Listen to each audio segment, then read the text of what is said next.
Morning, guys. We're gonna do a perennial garden update.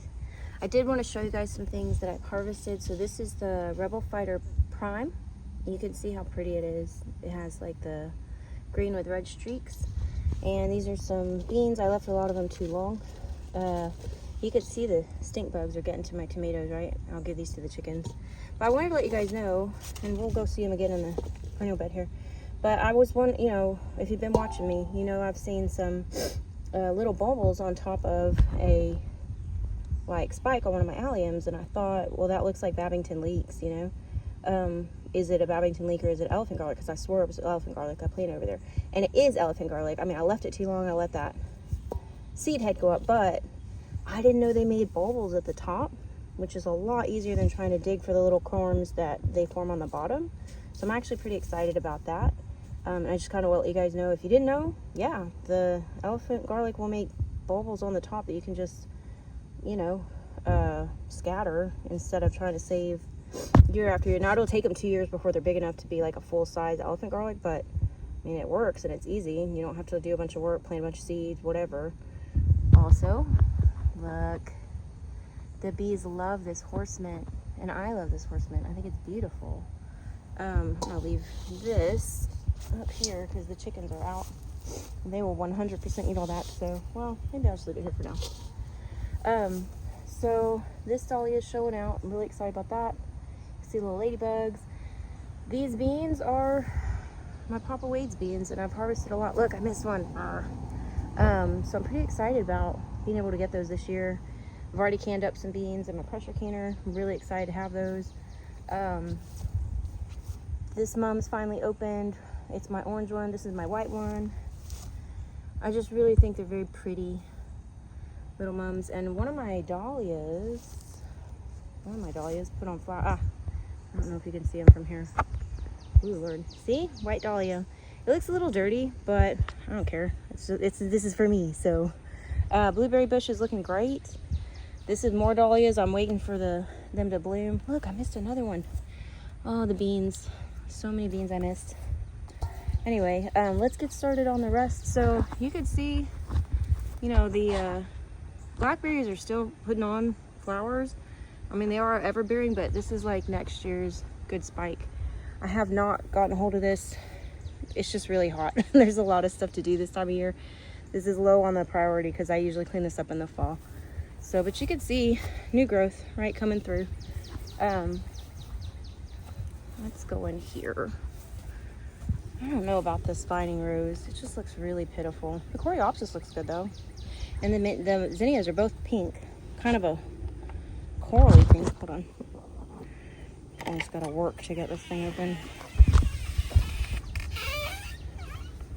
If I had a haunted house, that would be great. My sunflowers are starting to put on blossoms. Now, this one, the variegated one, has not put on a flower yet. When it does, I'll bag it because I really want those seeds. And I'm really happy to see that my cucumbers are starting to grow. And I actually have like actual flowers on the cucumbers. I don't think there's any girl flowers yet, which is pretty typical, right? They put out male flowers first. But I'm really happy that they're climbing. Oh, wow. This little guy's an overachiever. Wow. So, I mean, maybe we'll get some cucumbers off of this real soon. It is entering the really hot part of the summer, but I mean, that just is what it is where I live, so you just gotta make it work. The ginger has come up back here. This is ginger I honestly just leave in the ground, and I'll come and get some when I need it, and that's kind of it. This is the French sorrel that I've let go to seed, because it would be nice to have just a big old patch of French sorrel. It's a perennial green. You use it for salads. Can't beat it, right? And then the raspberries are really leaning over, and I'm okay with it. I'm like letting them lean over. I'm letting them touch down and root wherever they want to. The zinnia is still putting on beautiful flowers.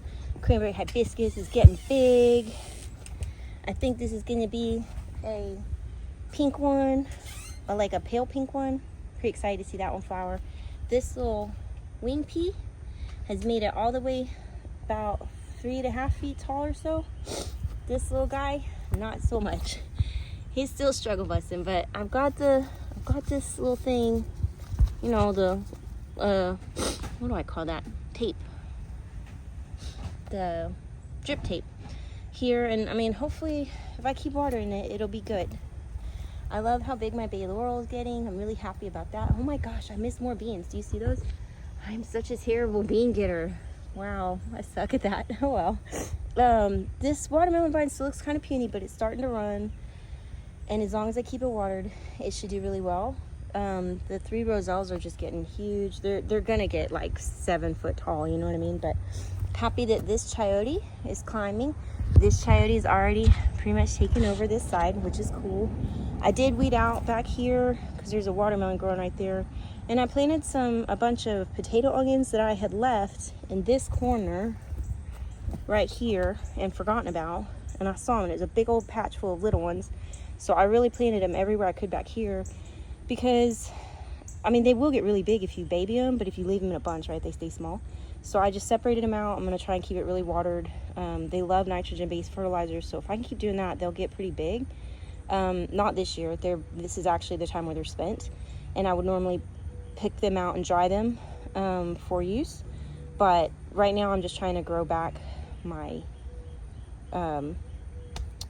base, right, because I lost all of it. I forgot about that. I got to go replant that. Anyway, these are the... And look at these guys too. Okay, so this is actually average size. I can get them a lot bigger than that if I fertilize them a lot, but that's a decent sized onion for something you literally split apart, stick in the ground, and just wait. Like, you don't have to you don't have to do anything. It's pretty cool. This is another chayote squash. I tried to take it off that fence. It really likes going that way. I'm trying to get it to go that way.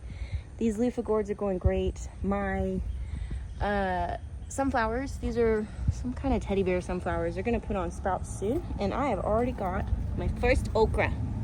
I am so excited about that, and I'm gonna harvest it today.